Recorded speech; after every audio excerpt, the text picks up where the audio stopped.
BJP করার অপরাধে এক বিজেপি কর্মীর খড়ের গাদায় আগুন, তৃণমূলের বিরুদ্ধে অভিযোগ। বিজেপি করার অপরাধে এক বিজেপি কর্মীর খড়ের গাদায় আগুন লাগিয়ে দেওয়ার অভিযোগ ওঠে তৃণমূলের বিরুদ্ধে। এই অভিযোগকে কেন্দ্র করে চাঞ্চল্য ছড়িয়েছে গোটা এলাকায়। এমনই চাঞ্চল্যকর ঘটনা ঘটেছে বৃহস্পতিবার ভোরে দক্ষিণ 24 পরগনার গঙ্গাসাগরের রামকরচর গ্রাম পঞ্চায়েতের অন্তর্গত সামন্তপাড়া এলাকায়। স্থানীয় সূত্রে জানা যায়, বৃহস্পতিবার ভোরে স্থানীয় বিজেপি কর্মী গৌতম বেরার খড়ের গাদায় আগুন দেখতে পান স্থানীয়রা। সেই আগুন মুহূর্তের মধ্যে ভয়াল রূপ ধারণ করে। স্থানীয়রা তড়িঘড়ি আগুন নেভানোর চেষ্টা করায় বেশ কয়েক ঘন্টার চেষ্টায় আগুন নিয়ন্ত্রণে আসে। এই ঘটনাকে কেন্দ্র করে শুরু হয়েছে রাজনৈতিক চাপানোতর। এ বিষয়ে বিজেপি কর্মী গৌতম বেরা বলেন, বৃহস্পতিবার ভোরে হঠাৎ আমার বাড়ির পাশে খড়ের গাদায় আগুন লেগে যায়। স্থানীয়রা তড়িঘড়ি আগুন নেভায়। এই ঘটনায় আমার কয়েকদিনের জমির ধান নষ্ট হয়ে গিয়েছে।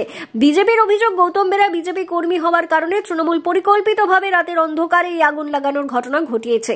যদিও বিরোধীদের করা অভিযোগ উড়িয়ে দিয়ে তৃণমূল নেতা তথা গঙ্গাসাগর বকখালি ডেভেলপমেন্ট অথরিটির ভাইস চেয়ারম্যান ও দক্ষিণ 24 পরগনা জেলা পরিষদের সদস্য সন্দীপ পাত্র তিনি জানান, বিজেপির পায়ের তলার মাটি নিয়ে তাই রাতের অন্ধকারে পরিকল্পিতভাবে বিজেপির আগুন লাগিয়ে তৃণমূলের ওপর দোষ চাপাচ্ছে, কিংবা কোনো দুর্ঘটনার জেরে অগ্নিকাণ্ডের ঘটনা ঘটেছে। এই ঘটনার সঙ্গে তৃণমূল জড়িত নয়। মথুরাপুর বিজেপি সাংগঠনিক জেলার হ্যান্ডলুম অ্যান্ড ও এবার সেলের কনভেনর অরুণা দাস তিনি জানান, বিজেপি করার কারণে গৌতম বেরার খড়ের গাদায় আগুন লাগিয়ে গৌতম বেরার চাষের ধান নষ্ট করে দিয়েছে তৃণমূল। এর আগেও বিজেপি করার অপরাধে গৌতম বেরা পানের বরজ কেটে নষ্ট করে দিয়েছে।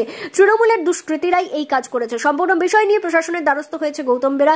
সেই ঘটনা ঘটেছে তা নিয়ে ইতিমধ্যে তদন্তে শুরু করেছে সাগর থানার পুলিশ। এই ঘটনাকে কেন্দ্র করে চাপা উত্তেজনা ছড়িয়েছে গোটা এলাকায়। আতঙ্কে রয়েছে গৌতম বেরার পরিবার। আমাদের বাড়ির পাশে যদি এরকম আগুন টাগুন লাগে, সবসময় তো মনের একটা ভয় লাগছে। বাড়ির যে গরু আছে আর পাশের ছেলেরা তো সবাই আছে, ছোট ছেলে তো বাস করছে, তাহলে এইসব যে ভয় আতঙ্ক হয়, এইটা তো মনে সবসময় তো ভয় লাগছে। কি ক্ষতি হয়েছে? এই খড় সব ক্ষতি হয়ে গেছে, পাশে কিছু ধান ছিল ক্ষতি হয়ে গেছে, পাশে বাড়ি আছে, যদি আগুন লাগতো, এত গরু আছে, এই ভয় লাগছে। রাতের অন্ধকারে কি এগুলো? রাতের অন্ধকারে, ভোরের বেলা তো দেখলাম। কি নাম আপনার? অন্নপূর্ণা বেরা। আমাদের এখানে ধান ঝাড়াই হয়েছিল, তারপর এখানে ধানের যে খড়গুলো এখানে এক গাছা করে রাখা হয়েছিল।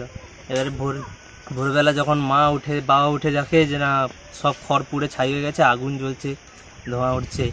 পাশে মাঠে ধান ছিল, কিছু বেড়া উঠানো হয়নি, সেগুলোও পুড়ে গেছে। একদম বাড়ি পর্যন্ত আগুন চলে এসছে। পাশে পালতু জীব আছে, এরা চলে চলে যদি বাড়ির মধ্যে চলে যেত তাহলে অনেক ক্ষয়ক্ষতি হতো।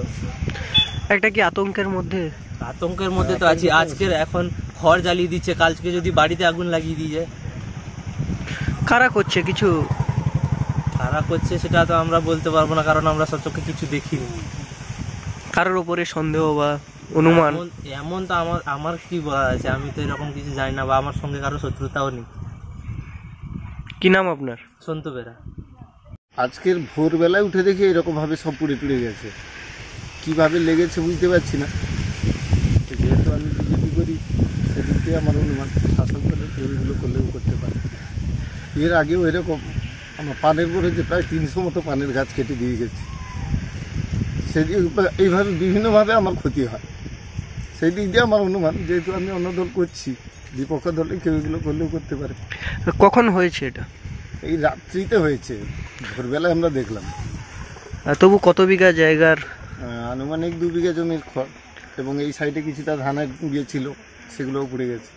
ধান কি ঝাড়ানো চলছে? ঝাড়ানো হচ্ছে আর কি, ধান ঝাড়ানো হচ্ছে। মাঠেও কিছু ধান পড়েছিল। প্রশাসনকে জানানো হয়েছে? হ্যাঁ, প্রশাসনকে জানিয়েছি, বিডিও স্যারকেও জানিয়েছি। কিছু ওনারা বললো? বিডিও স্যার একটা আশ্বাস দিয়েছেন, উনি দেখা করতে বলেছেন। কি নাম আপনার? গৌতম বেরা।